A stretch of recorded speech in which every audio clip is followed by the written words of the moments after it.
For section 5.10, we're going to be factoring by grouping. And we'll start with the example 1, where you can see that we have common factors.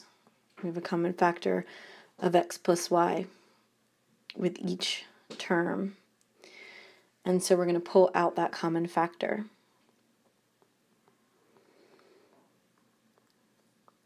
And then we show that that could be multiplied by the 5 plus w, and that's factoring.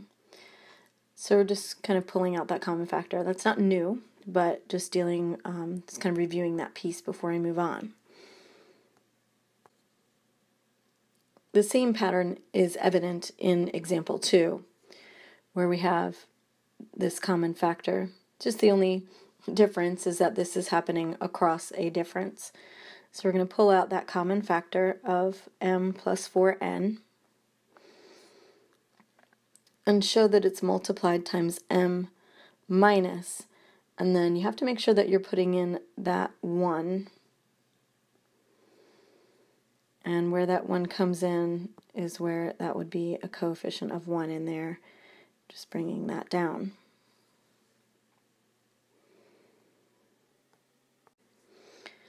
Now, in example 3, you'll see a little bit of a more advanced piece here, where a minus 3 and 3 minus a are opposites. So that's where we would want to pull out that common factor or pull out a factor of -1 from one of them to make them the same factor. So I'm just going to pull it out of this first a minus 3. So that's going to become 5. And then -1 times, and then I can switch those terms, minus the 2a and 3 minus a. And then we see we have the same, once again we have a common factor that we can pull out across terms. We'll put these together, and that'll give me -5 times 3 minus a minus 2a times 3 minus a. Just kind of getting rid of those big parentheses there. And then, I'm sorry, this should have been around that piece there. And then we can pull out that common factor and say, okay, 3 minus a, and that would be multiplied by -5 minus 2a.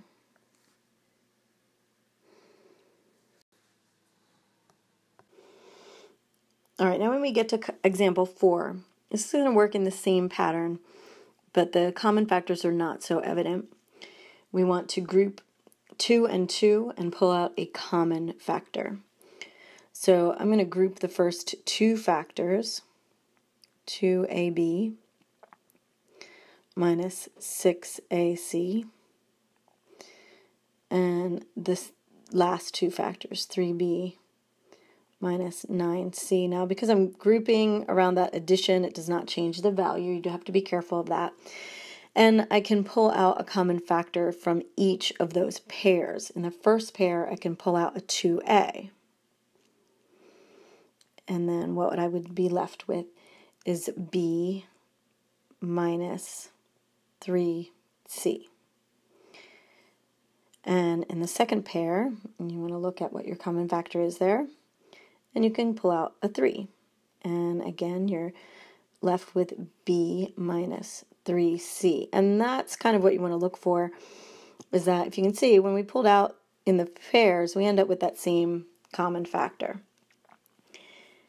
And so from there, we can continue and pull out that common factor of b minus 3c, and that would be multiplied times 2a plus 3.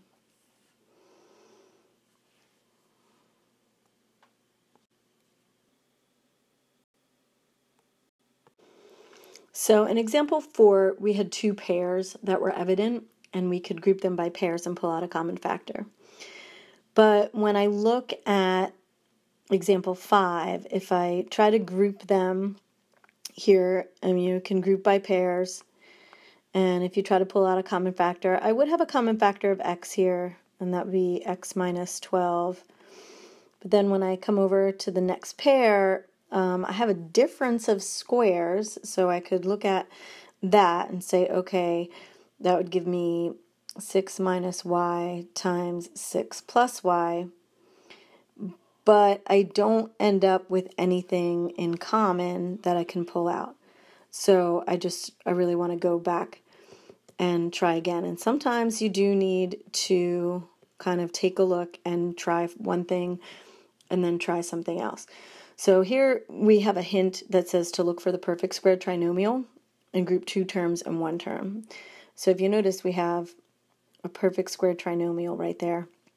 And so we can factor that with the minus y squared just kind of hanging along there. And that is a perfect square trinomial, so that means it's going to end up in the x minus 6 squared, or x minus 6 times itself. And then I'm just going to change the way I'm writing that, because I think it makes it more evident that now we have a difference of squares. Perfect square, difference, perfect square. And so we can continue to factor. And a difference of square leads me to twin binomials with opposite signs. And so I have that square root of y squared there as the second term is y. And then where it's just a little bit different, but we've seen it in some practice problems before, is that x minus 6 squared. And so that's x minus 6 and x minus 6 there. And that is all factored. Then we have that as a product of values, and that is completely factored. Now remember, you can always go to your foiling or your multiplying through to make sure you get back to the beginning to check.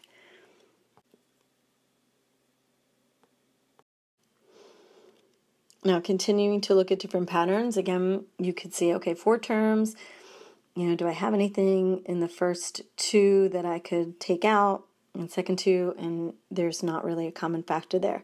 So you want to look for a perfect square trinomial. And here, if we look at the first 3 terms, that's not going to give us a perfect square trinomial, so we can rule that out.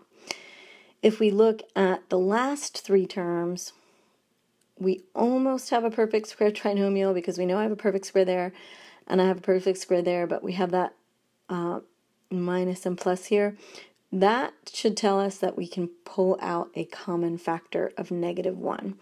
So let me erase there, and we will regroup a little bit. So I'm going to write the x squared, and then I want to pull out a common factor of -1, and so it's like that op sum in reverse. So I'm just going to change that plus, and then, okay, the negative, and then group, and that kind of changes the value of that first term. But if I'm grouping it, it also is going to change the value, or the sign before the 6y, and then the -9 would become +9. And what we have then is a perfect square trinomial. And so we have x squared, and we can change that to minus, and this would be y minus 3 squared. And from there, hopefully recognizing that we have a difference, the subtraction there, of squares, and so we can continue. Remember, that difference of squares gives us twin binomials with opposite signs.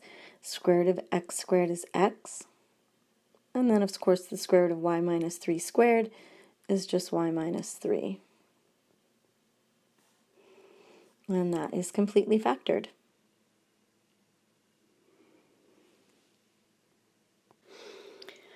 All right, now for example 7, we do get a little more advanced, where if you look here at the first 2, if you look at pairing here, no common factors. Now you could pull a common factor of 4 out from the second 2, but that doesn't really help us if there's nothing to pull out from the first 2.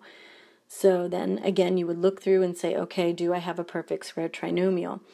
And when you're looking at like the first three terms, that's not a perfect square trinomial, so we forget about that. And then we would look, okay, do I have that in the last three terms? We could take a look at that being a perfect square trinomial. And again, you can try this out. If just fair warning here, we're going to do some trial and error, so you might want to be writing in pencil. And if I pull out that -1, or if I just I can try that, or I can to make that first term positive, and then I get 4k squared, and that would be plus 4h, and then that would give me minus 4. Now if I'm looking at that, I need factors of 4 that have a difference of 4, and of course that's not going to work. So looking at what we have looked at in the past, those patterns are not working. Sometimes it's necessary to rearrange the terms that you have. So one hint to this is that squared piece kind of in the middle, and this h, over here where there's an h on that side. So let's rearrange the terms to kind of put the like pieces together. So we're going to rewrite this as h squared minus 4h, and then plus 4 and minus 4k squared. Just kind of rearranging them. And again, that might take some trial and error. You're going to have to try some things out and see what works and what doesn't. What you end up with here is this piece right there, which is a perfect square trinomial. That will give you that quantity of h minus 2 squared. And again, just like leaving hints to that, there's the plus sign tells us the signs are the same, and the square root of 4 is 2, and we need factors of 4 that will add to 4 this time. So that works. And then here's our perfect square down here. So we have now 4k squared, and from there, hopefully noticing that you have a difference of squares again. So difference of squares, I set myself up for twin binomials with opposite signs. And the square root of h minus 2 squared is h minus 2. And the square root of 4k squared is 2k. And you just make sure that you don't have any like terms in there, and we don't, and that is completely factored. So again, as we get more advanced, it's going to take some definite trial and error. You might have to try some things out, erase, try again, and that's okay. We've got a lot of patterns to look through, and remember, you can always FOIL and kind of multiply your way back through. Make sure you get back to the beginning. Any questions that you have, please bring them to class, and you and your teacher will talk about them.